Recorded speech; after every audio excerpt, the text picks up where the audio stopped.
Bonjour à toutes et à tous, je vous retrouve avec grand plaisir pour cette vidéo concernant la nouvelle lune du 21 mars 2023 qui aura lieu à 18h24 en temps local et à 17h24 forcément en temps universel. Alors pour cette nouvelle lune, je vais vous proposer une vision différente. Une vision qui est issue du symbolisme. Ah, mais auparavant, me dit-on toujours, Alain, pense à demander le pouce en l'air, à demander les partages de manière à faire évoluer la chaîne. Voilà. Ceci étant dit, je continue dans ce que je fais de mieux, voilà, qui est justement cette nouvelle lune. Donc, comme je vous disais, une perception différente. La nouvelle lune, vous voyez ici, c'est une conjonction solilunaire. Solilunaire, ça veut dire que c'est le Soleil et la Lune qui sont sur le même degré zodiacal. Voilà. Donc jusque-là, rien de compliqué.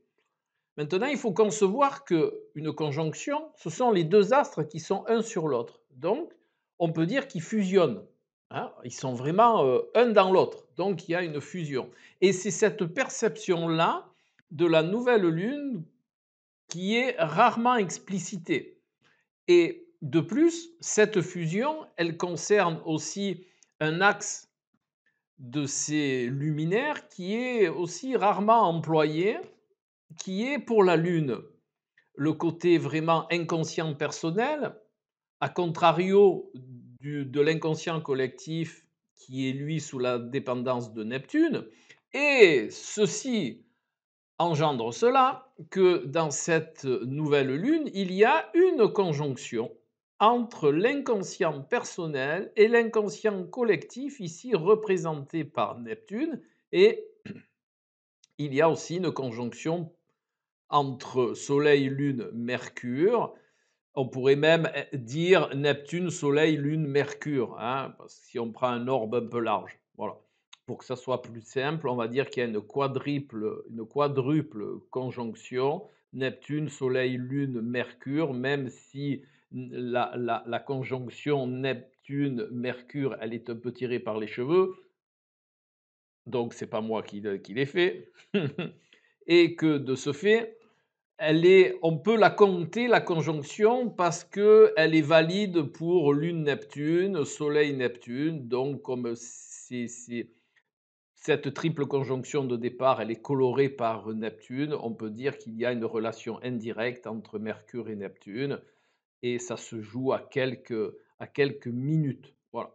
Donc, ceci étant dit, on va considérer qu'il y a une quadruple conjonction ici qui justement encadre, Neptune d'un côté, Mercure de l'autre, encadre cette conjonction solilunaire. Donc je reviens à mon principe qui était de vous dire que on va concevoir que la Lune est l'inconscient personnel et que le Soleil, donc, est le conscient. Vous voyez bien, justement, le symbolisme de ces deux luminaires, un qui est l'inconscient et l'autre qui est le conscient. Un qui est la nuit, un qui est le jour, jusque-là c'est simple, un qui est le rationnel et l'autre qui est l'irrationnel, un qui est la vie consciente, la vie diurne, et un qui est la vie nocturne et la vie inconsciente.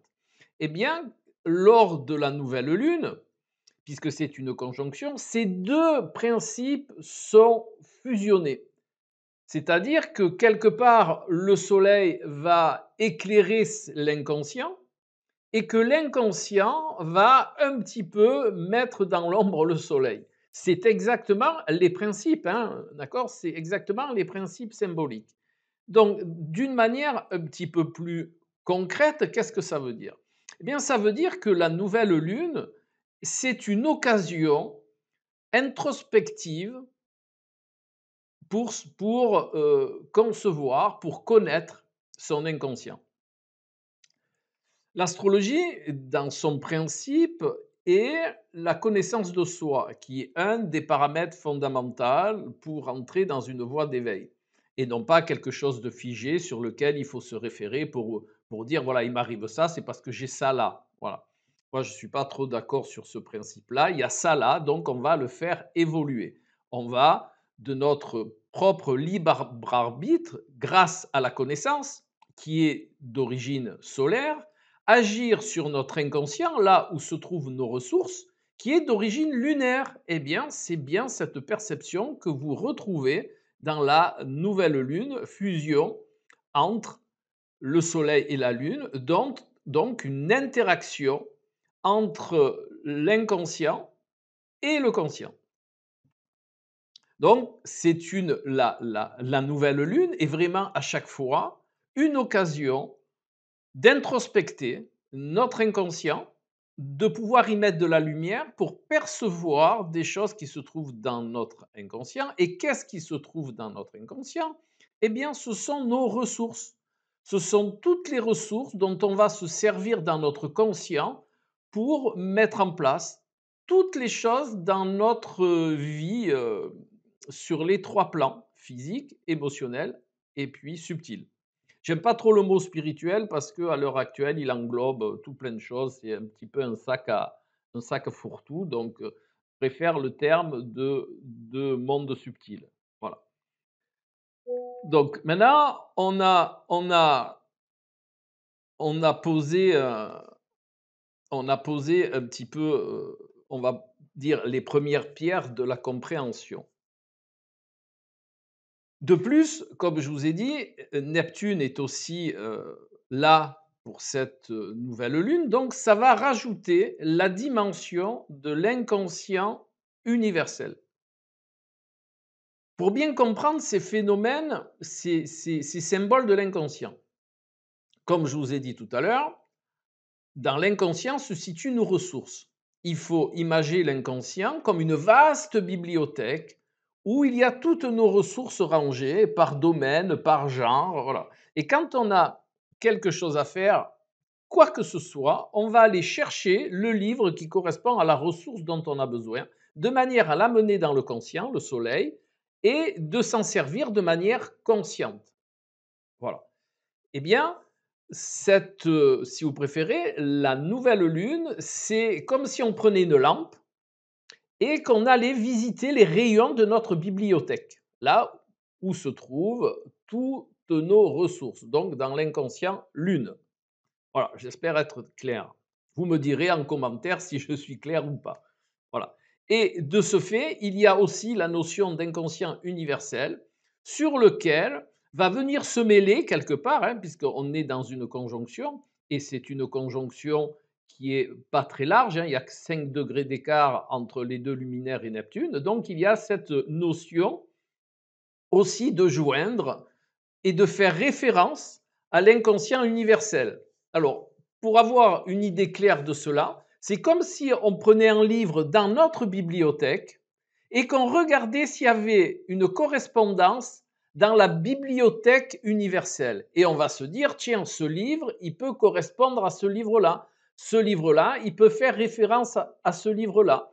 Et de ce fait, c'est vraiment une nouvelle lune qui va vous permettre de faire les liens entre vos ressources inconscientes personnelles et les ressources inconscientes universelles.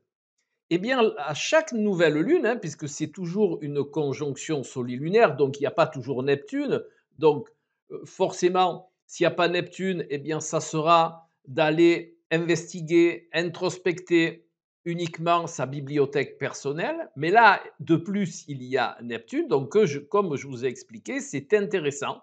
Vous allez faire les liens de cause à effet entre les références universelles que vous avez dans votre inconscient et les références personnelles qui sont les vôtres. Personnelles, les vôtres. Bon, voilà. De plus, il y a Mercure ici. Donc Mercure va intellectualiser la chose. Mercure va vous permettre d'analyser la chose. Mercure va vous permettre de vraiment faire un état des lieux analytique de ces principes-là. De plus, de plus, la conjonction Soleil-Lune et puis Mercure sont dans le signe du Bélier. Donc il va y avoir beaucoup d'énergie de mise dans cette période-là, hein. Il va y avoir beaucoup de mouvements. Bien entendu, mouvement égale Bélier. Donc il va y avoir beaucoup, beaucoup de mouvements. Et bien entendu, ce mouvement va, pour certains, mais pour tout le monde en général, mais plus pour d'autres, je dirais, puisqu'il y a un carré à Mars, hein, la conjonction solilunaire est en carré à Mars, Mars étant le maître du signe du Bélier, donc ce carré va engendrer parfois un excès d'activité. Mais le carré n'est pas, à mon sens, hein, n'est pas vraiment nocif. Le carré, c'est quelque chose qui va vous pousser aux fesses, c'est-à-dire que même si vous n'avez pas trop envie d'aller dans cette perception-là, eh bien, le carré va vous pousser aux fesses. Voilà. De plus, Mars étant dans le signe des Gémeaux, donc on est dans l'intellectualisation, ce qui est corrélé, bien entendu, avec Mars dans le signe, avec Mercure dans le signe du Bélier, puisque Mars est le maître du Bélier et Mercure est le maître des Gémeaux. Vous voyez, ils sont en relation par leur maîtrise à chaque fois du propriétaire du signe. Voilà. Donc, je vous disais, il va y avoir beaucoup, beaucoup, beaucoup d'énergie. Voilà. De plus, cette conjonction, cette triple, quadruple conjonction colorée, hein, quand je dis colorée, c'est parce que il y a Neptune et Mercure, mais en réalité, c'est la conjonction solilunaire qui est en semi-sextile avec Saturne. Donc, il va y avoir, de plus, ça va engendrer un questionnement, ça va engendrer, tiens, je vais tirer les leçons de ce que je vais percevoir, hein, je vais vraiment me faire référence de ce que je perçois afin de mieux me structurer. Hein. Et bien entendu, Saturne, signe des poissons. Le poisson, c'est le maître des poissons, c'est Neptune. Donc vous percevrez bien, pour ceux qui connaissent un peu l'astrologie, cette structure, on va essayer de mettre de la structure dans nos perceptions inconscientes. Voilà. Et de plus, cette conjonction solilunaire ici, hein, à chaque fois je vous mets la souris dessus, elle est en semi-carré avec Uranus. Semi-carré qui va donner quoi? Eh bien, qui va donner justement une énergie supplémentaire. On va se dire, eh bien, pourquoi pas me libérer de certaines choses qui sont anciennes, qui sont devenues une routine, mais qui ne sont plus vraiment utiles. D'accord? Uranus dans le signe du taureau. Donc, il va y avoir aussi cet effet-là de vous libérer, hein, cette introspection qui fait cette introspection de votre inconscient personnel que vous allez, comme je vous ai dit tout à l'heure, référencer, corréler à l'inconscient universel, va vous donner la généreuse idée de vous, le désir de vous libérer de toutes ces routines inconscientes qui vont maintenant devenir conscientes grâce à la présence du soleil et dont vous allez avoir envie de vous libérer. De plus, cette conjonction solilunaire, elle est en sextile avec Pluton, ici, hein, vous voyez, Pluton qui, lui, est retourné momentanément dans le signe du Capricorne. Donc, c'est bien une transmutation des structures. Hein. Rappelez-vous ce que je vous dis toujours en astrologie mondiale. En astrologie mondiale, Pluton dans le signe du Capricorne a représenté toutes ces transformations structurelles étatiques. Et bien là, dans le thème personnel, Pluton va, bien entendu, par son sextile à cette conjonction solilunaire, entamer lui aussi, de par son énergie, une transmutation des structures qui sont présentes dans votre inconscient. Alors, pas d'affolement, ces perceptions inconscientes, eh bien, elles vont se faire de manière automatique. Vous allez les percevoir, bien entendu, puisque ça va, rappelez-vous ce que je vous ai dit avec le carré à Mars, hein, ça va engendrer beaucoup de mouvements. Donc, petit conseil, laissez faire les choses avec calme. Si vous sentez que vous êtes qu'il y a trop d'énergie dans cette perception-là, si vous sentez qu'il y a vraiment beaucoup de mouvements, une perception adaptée, eh bien, c'est de vous mettre dans un lieu au calme, de temps en temps dans la journée, de faire un petit peu le vide, voilà, d'être en mode de réception, ce qui va aider toute cette œuvre au niveau de l'inconscient, hein. Si vous rajoutez pas des choses, si vous sentez que votre Mercure ici Bélier, il pousse un peu, il analyse, il est tout le temps comme ça, vous savez ce symbole, du tambour de la machine à laver qui n'arrête pas de tourner, eh bien, mettez-le un peu au repos de votre propre initiative. Sans ça, il va faire son job, hein, voilà. Mais si vous sentez que ça devient trop pressant, pour certaines personnes qui ont des facteurs, justement dans cette zone-là, hein, entre, on va dire, pour être large, entre 10 degrés du signe des Poissons et puis 25 degrés du signe du Bélier, voilà. En plus ou moins, voilà. Donc tous les gens qui ont des facteurs dans ces perceptions-là, eh bien, ça voilà, vous allez le sentir un petit peu plus. Les gens aussi qui ont des facteurs dans la fin du Capricorne, début Verseau, eh bien, ils vont le sentir aussi. Et les gens qui ont des facteurs, ici où il y a Uranus, à plus ou moins 5 degrés vont le sentir aussi, et ceux qui ont des facteurs dans la fin du signe des Gémeaux vont le sentir aussi. Les autres, ils vont le sentir aussi, mais peut-être un petit peu moins pressant, sauf si, par exemple, vous avez des facteurs astrologiques fin vierge, début balance. Ça va occasionner des oppositions à cette conjonction solilunaire ou même à Neptune. Donc là aussi, vous allez le sentir et tout ce qui est, voilà, pour faire simple, tous ceux qui ont des aspects aussi avec ces principes de la nouvelle lune vont le sentir. Donc en réalité, ça va faire ça va faire presque tout le monde, pas tout le monde, mais beaucoup de gens. Voilà. Les autres vont le sentir aussi, mais de manière un petit peu plus souple. Voilà, donc vivez cette nouvelle lune, voilà, avec ces principes-là, hein, soyez-en justement conscients. Quand on est conscient des choses, eh bien, ça se passe toujours beaucoup mieux. Quand on les comprend, quand on peut mettre des mots dessus, hein, quand on peut mettre des mots sur quelque chose, eh bien, du fait qu'on en a la connaissance, eh bien, on va éviter les mots MAUX qui sont inadaptés. Voilà. Donc, laissez maturer ça. Si vous voyez que c'est trop speed, eh bien, euh, essayez de mettre en place ce que je vous propose et vous allez voir, ça va très bien se passer. Il va se passer beaucoup de choses en vous. Et après cette période, vous allez vous sentir beaucoup mieux. Certaines personnes vont garder ce changement, cette petite bousculade un petit peu plus longtemps, mais ça va rentrer dans l'ordre puisque tout ça forme on va dire une transmutation, un changement global, et ça va retrouver son état de calme quelques jours après la nouvelle lune. Voilà. Et comme à l'habitude, hein, j'ai fait la réduction théosophique. Eh bien, je vous le donne en mille. Moi, je suis toujours, comme je vous le dis, des fois, je suis toujours très interpellé par la synchronicité. D'ailleurs, l'astrologie est synchronicité, hein, il faut la comprendre comme ça.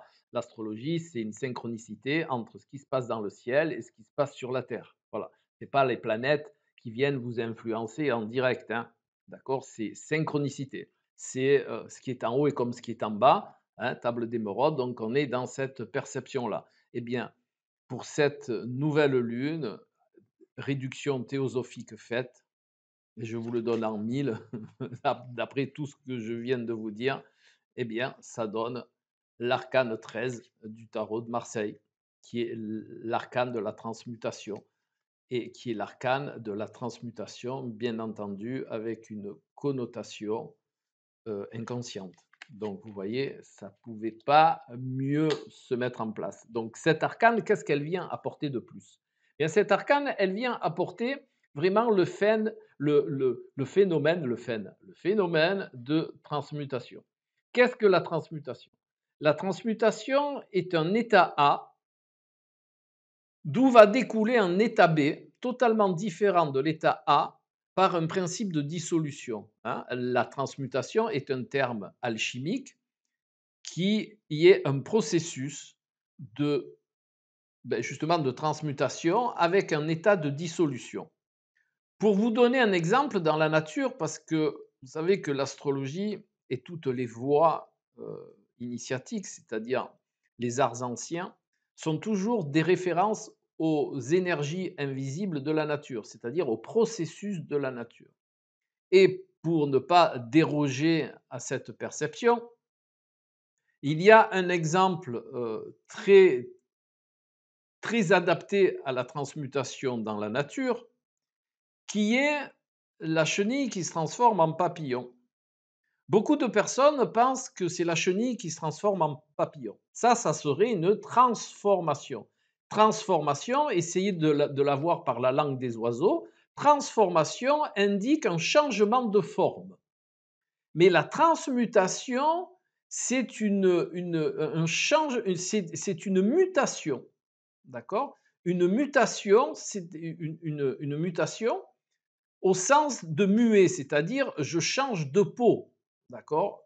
Je me libère de ce qui me restreint, je me libère de ce qui m'enferme pour avoir une peau qui est plus adaptée à ma nouvelle taille. Eh bien, ça, c'est de la transmutation. Et comme je vous le disais, la transmutation, le meilleur exemple qu'on ait dans la nature, c'est la chenille en papillon. Pourquoi? Et je vous disais que beaucoup de gens pensent que la chenille se transforme en papillon. En réalité, c'est pas tout à fait ça. Il y a une étape intermédiaire. Dans le cocon, la chenille va se dissoudre et ça va devenir une purée cellulaire. Et de cette purée cellulaire va naître le papillon. Donc vous voyez, on est bien dans cette notion d'étape intermédiaire de dissolution, d'où va naître le nouvel état. Eh bien, c'est un petit peu ce qui va se passer dans cette nouvelle lune. Et gardez toujours en référence que la transmutation alchimique a toujours une étape de dissolution intermédiaire entre les deux états, entre l'état de départ et puis l'état d'arrivée. Je reviens à la peau dont je vous parlais tout à l'heure. Et c'est pareil pour les crabes, pour les crevettes, pour tout ce genre d'animal à carapace. Quand la carapace elle devient trop petite, eh bien, elle tombe. On s'en débarrasse pour que ces, ces animaux-là retrouvent une carapace plus adaptée à leur nouvelle taille. Eh bien, cette nouvelle lune, grâce aussi à la compréhension de l'arcane 13, c'est un peu ce qui va se passer. Hein, je vous ai dit que Uranus, dans le signe du taureau, va chercher à se débarrasser de certaines choses qui sont obsolètes. Eh bien, c'est exactement, vous allez changer de carapace, vous allez muer en réalité. Voilà, pour laisser plus de place au nouvel être que vous êtes. Voilà, grâce justement à tout ce travail, toute cette œuvre, pas de travail, toute cette œuvre inconsciente. Voilà. Donc vous voyez, on peut avoir aussi, pour cette nouvelle lune, une perception un petit peu différente. Pourquoi? Parce que le symbolisme vous invite vraiment à conscientiser ces perspectives-là. Le symbolisme de la lune, on est dans l'inconscient, on n'est pas dans la vie concrète, on n'est pas le jour. Avec le soleil, on est le jour et dans la vie concrète, donc il y a cette interaction. N'oubliez jamais, quel que soit ce que vous pratiquez, quelle que soit votre perception des choses, n'oubliez jamais que la Lune est un principe inconscient. Nous sommes dans la nuit. Donc dans la nuit, nous sommes dans tout ce qui est vie inconsciente. D'accord? Et c'est vraiment important de conscientiser cela du symbole lunaire. Et vous comprendrez mieux comme ça la relation entre le Soleil et la Lune, qui lui est le principe opposé, qui est justement le conscient, la vie le jour, donc tout ce qui est concret. Mais les deux ensemble forment la journée. Donc c'est vrai que ce sont deux principes opposés, mais qui forment une globalité. et je vous encourage et je vous invite, loin de moi, l'intention de vous convaincre, mais simplement de vous permettre de que vous posiez des questions sur ces principes et que vous maturiez ce principe et que vous fassiez réflexion sur ce principe. Voilà. Et en aucun cas, je cherche à convaincre qui que ce soit et en aucun cas, je détiens une vérité immuable. Voilà. Donc, beh, je vous souhaite une belle nouvelle lune et je vous retrouve tout bientôt pour une nouvelle vidéo. Et n'oubliez pas les partages. Allez, merci. Au revoir.